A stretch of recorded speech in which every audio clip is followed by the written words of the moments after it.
Hi, എല്ലാവർക്കും PYQ study സ്റ്റുഡിയോയിലേക്ക് സ്വാഗതം. ഇന്ന് നമ്മൾ 2021 നടന്ന +2 ലെവൽ കോമൺ പ്രിലിമിനറി എക്സാമിൻ്റെ ക്വസ്റ്റ്യൻ പേപ്പറാണ് ചെയ്യുന്നത്. ഇതിൻ്റെ കാറ്റഗറി നമ്പർ 41/2021 ആണ്. നിങ്ങൾക്ക് വീഡിയോ ഇഷ്ടപ്പെടുന്നുണ്ടെങ്കിൽ ലൈക്ക് ചെയ്ത് സപ്പോർട്ട് ചെയ്യണം. അതോടൊപ്പം ചാനൽ സബ്സ്ക്രൈബ് ചെയ്തിട്ടില്ലാത്തവരാണെങ്കിൽ ചാനൽ ഒന്ന് സബ്സ്ക്രൈബ് കൂടെ ചെയ്തേക്കണം കേട്ടോ. അപ്പോൾ നമുക്ക് ക്വസ്റ്റ്യൻസ് നോക്കാം. ഒന്നാമത്തെ ക്വസ്റ്റ്യൻ, 11ാം നൂറ്റാണ്ടിൽ രചിക്കപ്പെട്ട മൂഷകവംശ കാവ്യത്തിന്റെ രചയിതാവ് ആര്? 11ാം നൂറ്റാണ്ടിൽ രചിക്കപ്പെട്ട മൂഷകവംശ കാവ്യത്തിന്റെ രചയിതാവ് ആര്? Answer option C, Athulan. Athulan രചിച്ച കൃതിയാണ് മൂഷകവംശം. കണ്ണൂരിലെ ഏഴിമലയെപ്പറ്റി പരാമർശിക്കുന്ന കൃതിയാണിത്. ചരിത്രപരമായിട്ട് പ്രാധാന്യം അർഹിക്കുന്ന ആദ്യ മലയാള കൃതിയായിട്ടാണ് ഇത് അറിയപ്പെടുന്നത്. കണ്ണൂരിലെ ഏഴിമലയെ പറ്റി പരാമർശിക്കുന്ന അതുലൻ രചിച്ച കൃതിയാണ് മൂഷകവംശം. രണ്ടാമത്തെ ക്വസ്റ്റ്യൻ, ചർച്ച് മിഷൻ സൊസൈറ്റിയുടെ പ്രവർത്തന മേഖല ഏതായിരുന്നു?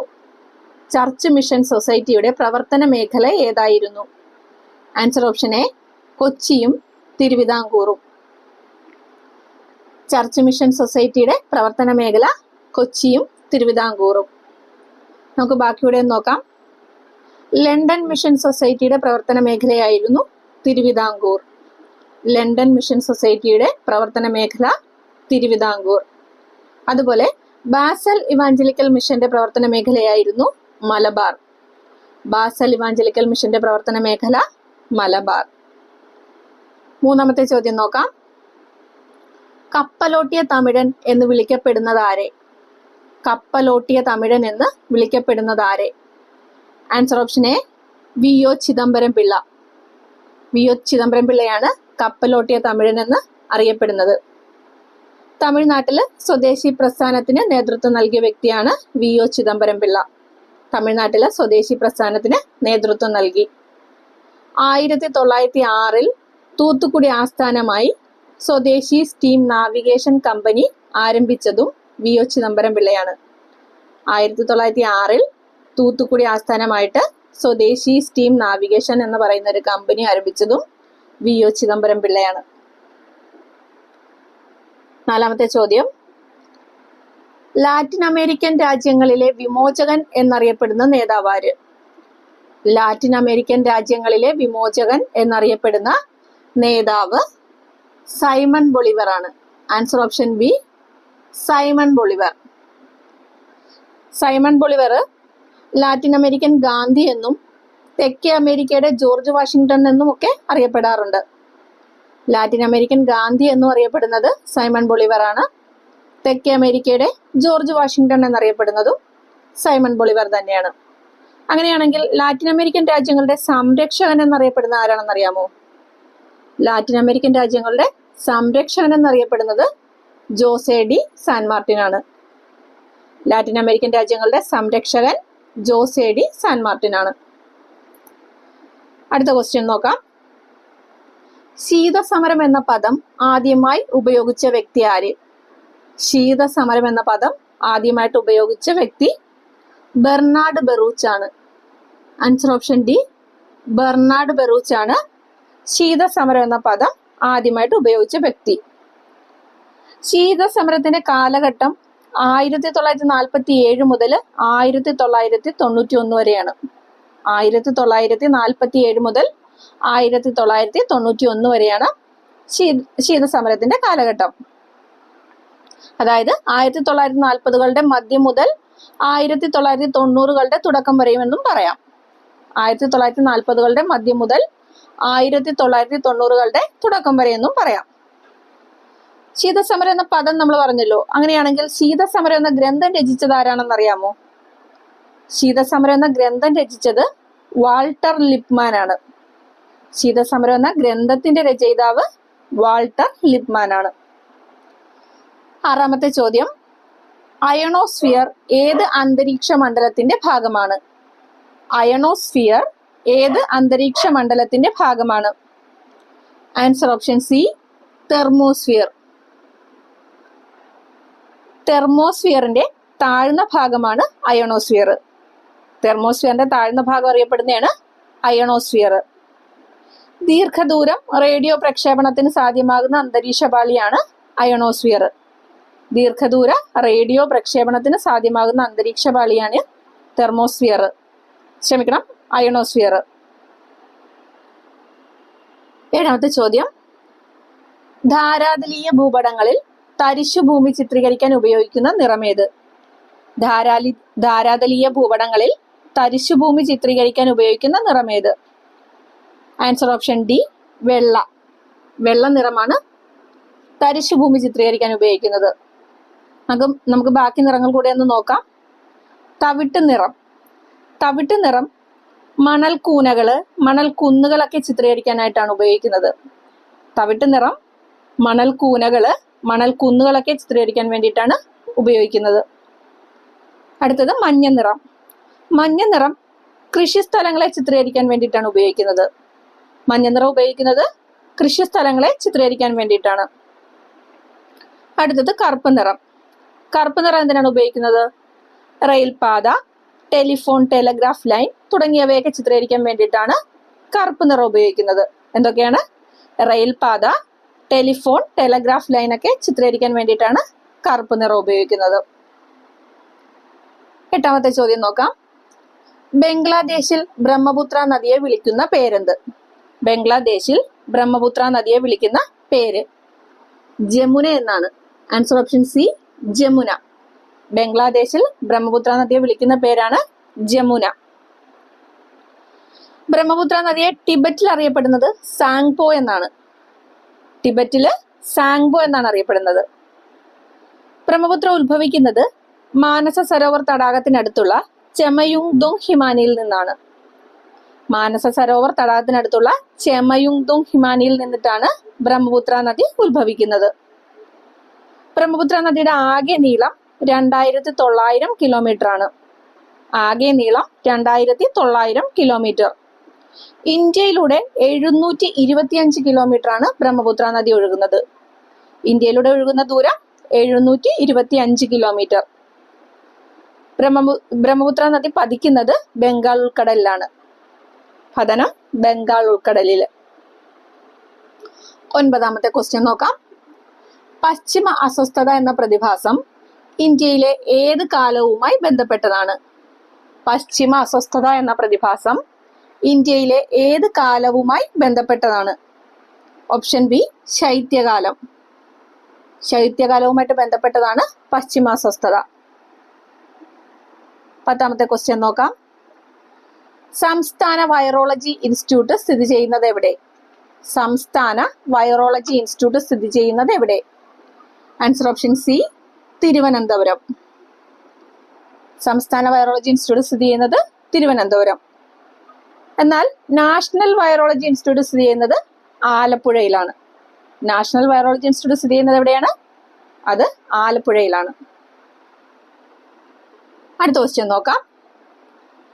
ഗവൺമെന്റിന്റെ നയപരിപാടികളും വികസന പദ്ധതികളും നടപ്പാക്കുന്നതിന് ഭൗതിക സാഹചര്യങ്ങളും മനുഷ്യ വിഭവവും ഫലപ്രദമായി വിനിയോഗിക്കുന്നതിന് പറയുന്ന പേര്? ഒന്നുകൂടെ പറയാം. ഗവൺമെന്റിന്റെ നയപരിപാടികളും വികസന പദ്ധതികളും നടപ്പാക്കുന്നതിന് ഭൗതിക സാഹചര്യങ്ങളും മനുഷ്യ വിഭവവും ഫലപ്രദമായിട്ട് വിനിയോഗിക്കുന്നതിന് പറയുന്ന പേര്, അതാണ് പൊതുഭരണം. Answer option A, പൊതുഭരണം.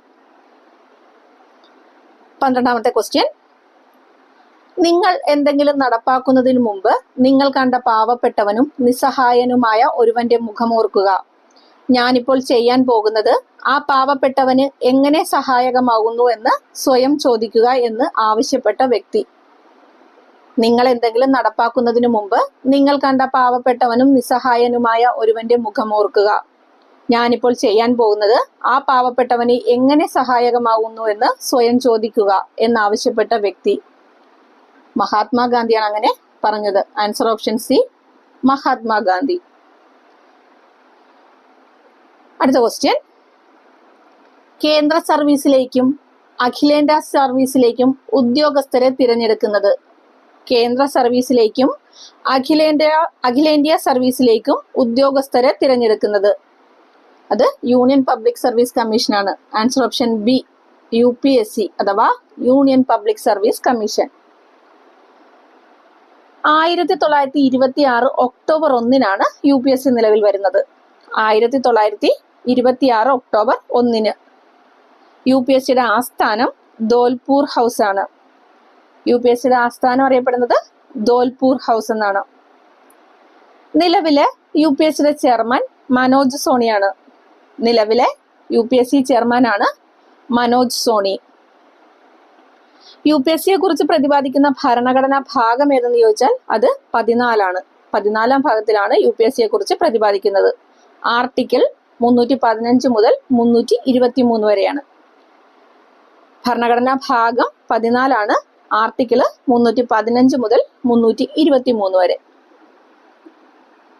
അടുത്ത ക്വസ്റ്റ്യൻ, ഈ ഗവേണൻസിലൂടെ ഗവൺമെന്റ് നൽകുന്ന സേവനങ്ങൾ ജനങ്ങൾക്ക് പ്രയോജനപ്പെടുത്തുന്നതിനായി രൂപം നൽകിയിട്ടുള്ള സംരംഭം. ഈ ഗവേണൻസിലൂടെ ഗവൺമെന്റ് നൽകുന്ന സേവനങ്ങൾ ജനങ്ങൾക്ക് പ്രയോജനപ്പെടുത്തുന്നതിനായിട്ട് രൂപം നൽകിയിട്ടുള്ള സംരംഭമാണ് അക്ഷയ കേന്ദ്രം. ആൻസർ ഓപ്ഷൻ ഡി, അക്ഷയ കേന്ദ്രം. 15-ാമത്തെ ക്വസ്റ്റ്യൻ, സംസ്ഥാന തലത്തിൽ അഴിമതി കേസുകൾ പരിശോധിക്കുന്നതിന് രൂപം നൽകിയ സ്ഥാപനം. സംസ്ഥാന തലത്തിൽ അഴിമതി കേസുകൾ പരിശോധിക്കുന്നതിന് രൂപം നൽകിയ സ്ഥാപനം ലോകായുക്തയാണ്. Answer option A, Lokayukta. നിലവിലെ ലോകായുക്തയുടെ ചെയർമാനാണ് ജസ്റ്റിസ് സിറിയക് ജോസഫ്. നിലവിലെ കേരള ലോകായുക്തയുടെ ചെയർമാനാണ് ജസ്റ്റിസ് സിറിയക് ജോസഫ്. 16-ാമത്തെ ചോദ്യം, വ്യക്തിക്ക് ഒരു കാരണവശാലും നിഷേധിക്കപ്പെടാൻ പാടില്ലാത്ത അവകാശം. വ്യക്തിക്ക് ഒരു കാരണവശാലും നിഷേധിക്കപ്പെടാൻ പാടില്ലാത്ത അവകാശം, അത് മൗലിക അവകാശമാണ്. ആൻസർ ഓപ്ഷൻ എ, മൗലിക അവകാശം. മൗലിക അവകാശം ഭാഗം 3-ലാണുള്ളത്. ആർട്ടിക്കിൾ 12 മുതൽ 35 വരെ. മൗലിക അവകാശത്തെ കുറിച്ചിട്ടുള്ള ഭരണഘടനാ ഭാഗമാണ് 3, ആർട്ടിക്കിൾ 12 മുതൽ 35 വരെ. നിലവില് 6 മൗലിക അവകാശങ്ങളാണുള്ളത്. നമുക്ക് 6 മൗലിക അവകാശങ്ങളാണ് ഇപ്പോൾ ഉള്ളത്. മൗലിക അവകാശം ഇന്ത്യൻ ഭരണഘടന കടമെടുത്തിരിക്കുന്നത് അമേരിക്കൻ ഭരണഘടനയിൽ നിന്നുമാണ്. അമേരിക്കൻ ഭരണഘടനയിൽ നിന്നുമാണ് മൗലിക അവകാശങ്ങൾ ഇന്ത്യ കടമെടുത്തിരിക്കുന്നത്. 17-ാമത്തെ ചോദ്യം, ഈ ഭരണഘടനയിൽ ഏറ്റവും പ്രധാനപ്പെട്ട വകുപ്പ് ഏതാണെന്ന് ചോദിച്ചാൽ എന്റെ ഉത്തരം ഭരണഘടനാപരമായ പരിഹാരം കാണാനുള്ള അവകാശം എന്നാണ്. ഇത് ഇന്ത്യൻ ഭരണഘടനയുടെ ഹൃദയവും ആത്മാവുമാണ്. ഈ വാക്കുകൾ ആരുടേത്? ഒന്നുകൂടെ ചോദിക്കാം. ഈ ഭരണഘടനയിൽ ഏറ്റവും പ്രധാനപ്പെട്ട വകുപ്പ് ഏതാണെന്ന് ചോദിച്ചാൽ എന്റെ ഉത്തരം ഭരണഘടനാപരമായ പരിഹാരം കാണാനുള്ള അവകാശം എന്നാണ്. ഇത് ഇന്ത്യൻ ഭരണഘടനയുടെ ഹൃദയവും ആത്മാവുമാണ്. ഈ വാക്കുകൾ ആരുടേതാണ്? ഇത് ഡോക്ടർ BR അംബേദ്കറുടെ വാക്കുകളാണ്. Answer option B, doctor BR Ambedkar. 18-ാമത്തെ ക്വസ്റ്റ്യൻ, മൗലിക കർത്തവ്യങ്ങളെ കുറിച്ച് പ്രതിപാദിക്കുന്ന ഭരണഘടനാ ഭാഗം. മൗലിക കർത്തവ്യങ്ങളെ കുറിച്ച് പ്രതിപാദിക്കുന്ന ഭരണഘടനാ ഭാഗം. ഭാഗം 4A-യിലാണ് മൗലിക കർത്തവ്യങ്ങളെ കുറിച്ച് പ്രതിപാദിക്കുന്നത്. ആർട്ടിക്കിൾ ചോദിക്കുകയാണെങ്കിൽ 51A, ഭാഗം 4A, ആർട്ടിക്കിൾ 51A. നിലവിൽ 11 മൗലിക കടമകളാണുള്ളത്. നമ്മൾ USSRന്റെ ഭരണഘടനയിൽ നിന്നുമാണ് ഈ ആശയം കടമെടുത്തിട്ടുള്ളത്. മൗലിക കർത്തവ്യങ്ങൾ സ്ഥാപിച്ചു കിട്ടാനായിട്ട് നമുക്ക് കോടതിയെ സമീപിക്കാനായിട്ട് സാധിക്കില്ല. അതായത് മൗലിക കർത്തവ്യങ്ങൾ ന്യായവാദത്തിന് അർഹമല്ല. 19-ാമത്തെ ക്വസ്റ്റ്യൻ, ന്യൂനപക്ഷങ്ങൾക്ക് അവരുടെ ഭാഷ, ലിപി, സംസ്കാരം എന്നിവയുടെ സംരക്ഷണം ഉറപ്പുവരുത്തുന്ന അവകാശം. ന്യൂനപക്ഷങ്ങൾക്ക് അവരുടെ ഭാഷ, ലിപി, സംസ്കാരം എന്നിവയുടെ സംരക്ഷണം ഉറപ്പുവരുത്തുന്ന അവകാശം, അത് സാംസ്കാരികവും വിദ്യാഭ്യാസപരവുമായ അവകാശമാണ്. ആൻസർ ഓപ്ഷൻ സി, സാംസ്കാരികവും വിദ്യാഭ്യാസപരവുമായ അവകാശം. 20-ാമത്തെ ക്വസ്റ്റ്യൻ, ഇന്ത്യൻ ഭരണഘടനയുടെ ആമുഖത്തിൽ പരാമർശിക്കപ്പെടുന്ന തീയതി. ഇന്ത്യൻ ഭരണഘടനയുടെ ആമുഖത്തിൽ പരാമർശിക്കപ്പെടുന്ന തീയതി 26 November 1949. Answer option A. Indian ഭരണഘടനയുടെ ആമുഖത്തിൽ പരാമർശിക്കപ്പെടുന്ന ഒരേ ഒരു തീയതിയാണ് 26 നവംബർ 1949. 21ാമത്തെ ക്വസ്റ്റ്യൻ. 2017-18 സാമ്പത്തിക വർഷം കേന്ദ്ര ഗവൺമെന്റിന് ഏറ്റവും കൂടുതൽ വരുമാനം ലഭിച്ച നികുതി ഇനം ഏത്? 2017-18 സാമ്പത്തിക വർഷം കേന്ദ്ര ഗവൺമെന്റിന് ഏറ്റവും കൂടുതൽ വരുമാനം ലഭിച്ച നികുതി ഇനം ഏത്? ഓപ്ഷൻ ബി കോർപ്പറേറ്റ് നികുതി. 22ാമത്തെ ക്വസ്റ്റ്യൻ. ബാങ്ക് ഓഫ് ഹിന്ദുസ്ഥാൻ ഇന്ത്യയിൽ ആരംഭിച്ച വർഷം. ബാങ്ക് ഓഫ് ഹിന്ദുസ്ഥാൻ ഇന്ത്യയിൽ ആരംഭിച്ച വർഷം 1770. ഓപ്ഷൻ ഡി ആണ് ഉത്തരം. 1770. ഇന്ത്യയിലെ ആദ്യ ബാങ്കാണ് ബാങ്ക് ഓഫ് ഹിന്ദുസ്ഥാൻ. ഇന്ത്യയിലെ ആദ്യ ബാങ്കാണ് ബാങ്ക് ഓഫ് ഹിന്ദുസ്ഥാൻ. സ്ഥാപിച്ചത് 1770. 23ാമത്തെ ക്വസ്റ്റ്യൻ. 5 ലക്ഷം രൂപ മുതൽ 10 ലക്ഷം രൂപ വരെയുള്ള ഉപഭോക്തൃ തർക്ക പരിഹാരത്തിനായിട്ട് ഉപഭോക്താവ് അടയ്ക്കേണ്ട ഫീസ്. 5 ലക്ഷം രൂപ മുതൽ 10 ലക്ഷം രൂപ വരെയുള്ള ഉപഭോക്തൃ തർക്ക പരിഹാരത്തിനായിട്ട് ഉപഭോക്താവ് അടയ്ക്കേണ്ട ഫീസ് നിലവിൽ അത് 200 രൂപയാണ്. ആൻസർ ഓപ്ഷൻ ഡി ആണ്. PSCയുടെ ഫൈനൽ ആൻസർ കീഴിൽ ഓപ്ഷൻ സി 400 രൂപയാണ് തന്നിട്ടുള്ളത്. ഇത് 21-ൽ 400 രൂപയായിരുന്നു. 22-ൽ അത് മാറ്റമുണ്ടായിട്ടുണ്ട്. നിലവില് 200 രൂപയാണ് ഫീസ്. ഫീസ് എത്രയൊക്കെയാണെന്ന് ഒന്നുകൂടെ പറയാം. നിലവില് 5 ലക്ഷം രൂപയ്ക്ക് താഴെയാണെങ്കിൽ ഫീസ് ഇല്ല. നിലവിൽ 5 ലക്ഷം രൂപയ്ക്ക് താഴെയാണെങ്കിൽ ഫീസ് ഇല്ല. 5 ലക്ഷം രൂപ മുതൽ 10 ലക്ഷം രൂപ വരെയുള്ളതാണെങ്കിൽ 200 രൂപയാണ് ഫീസ്. 5 ലക്ഷം രൂപ മുതൽ 10 ലക്ഷം രൂപ വരെയാണെങ്കിൽ 200 രൂപയാണ് ഫീസ്. 10 ലക്ഷം രൂപ മുതൽ 20 ലക്ഷം വരെയാണെങ്കിൽ ഫീസ് 400 രൂപ. 10 ലക്ഷം മുതൽ 20 ലക്ഷം വരെയാണെങ്കിൽ ഫീസ് 400 രൂപ. 20 ലക്ഷം മുതൽ 50 ലക്ഷം വരെയാണെങ്കിൽ 1000 രൂപയുമാണ് ഫീസ്. 20 ലക്ഷം മുതൽ 50 ലക്ഷം വരെയാണെങ്കിൽ 1000 രൂപയുമാണ് ഉപഭോക്താവ് അടയ്ക്കേണ്ട ഫീസ്. അടുത്ത ക്വസ്റ്റ്യൻ നോക്കാം. 1952-ൽ കേന്ദ്ര ഗവൺമെന്റ് മൊത്തം ചെലവിന്റെ എത്ര ശതമാനമാണ് വിദ്യാഭ്യാസത്തിനായിട്ട് ചെലവഴിച്ചത്? 1952-ൽ കേന്ദ്ര ഗവൺമെന്റ് മൊത്തം ചെലവിന്റെ എത്ര ശതമാനമാണ് വിദ്യാഭ്യാസത്തിനായിട്ട് ചെലവഴിച്ചത്? Answer option A 7.92%. 7.92%. 25ാമത്തെ ക്വസ്റ്റ്യൻ നോക്കാം. താഴെ കൊടുത്തിട്ടുള്ളവയിൽ ശരിയായ ജോഡി അല്ലാത്തതേത്?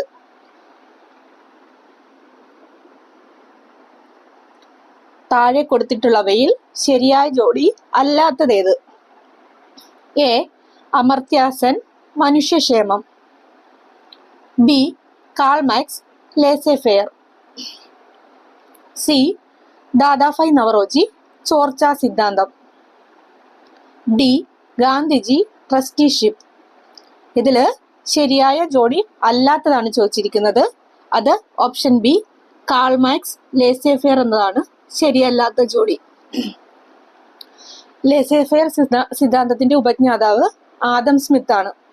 ലേസെ ഫെയർ സിദ്ധാന്തത്തിന്റെ ഉപജ്ഞാതാവ് ആദം സ്മിത്ത് ആണ്. സാമ്പത്തിക പ്രവർത്തനങ്ങളിൽ ഗവൺമെന്റിന്റെ ഇടപെടൽ പരിമിതപ്പെടുത്തി കമ്പനികളുടെ സ്വാതന്ത്ര്യത്തിന് കൂടുതൽ പ്രാധാന്യം നൽകുന്ന സിദ്ധാന്തമാണ് ലേസെ ഫെയർ സിദ്ധാന്തം. സാമ്പത്തിക പ്രവർത്തനങ്ങളിൽ ഗവൺമെന്റ് ഇടപെടൽ പരിമിതപ്പെടുത്തി കമ്പനിയുടെ സ്വാതന്ത്ര്യത്തിന് കൂടുതൽ പ്രാധാന്യം നൽകുന്ന സിദ്ധാന്തമാണ് ലേസെ ഫെയർ സിദ്ധാന്തം. ലേസെ ഫെയർ സിദ്ധാന്തത്തിന്റെ ഉപജ്ഞാതാവ് ആദം സ്മിത്ത്. അപ്പോൾ ഓക്കെ ഫ്രണ്ട്സ്, നമുക്ക് ബാക്കി ക്വസ്റ്റ്യൻസ് അടുത്തൊരു വീഡിയോയിൽ നോക്കാം. ഇപ്പോൾ 25 ക്വസ്റ്റ്യൻസ് വരെയാണ് ചെയ്തിട്ടുള്ളത്. ഇനി ഒരു 25 ക്വസ്റ്റ്യൻസ് കൂടെ ഉണ്ട്. അത് അടുത്തൊരു വീഡിയോയിൽ ഉടനെ ചെയ്യാം. ഇത് നിങ്ങൾക്ക് ഉപകാരപ്പെടുന്നുണ്ടെങ്കിൽ ഒന്ന് ലൈക്ക് ചെയ്യണം. അതോടൊപ്പം ചാനൽ ഇതുവരെ സബ്സ്ക്രൈബ് ചെയ്തിട്ടില്ലാത്തവരാണെങ്കിൽ ചാനൽ സബ്സ്ക്രൈബ് ചെയ്യാൻ മറക്കരുതേ. അപ്പോൾ അടുത്ത വീഡിയോ ആയിട്ട് നമുക്ക് ഉടനെ വരാം. താങ്ക് യു എല്ലാവർക്കും.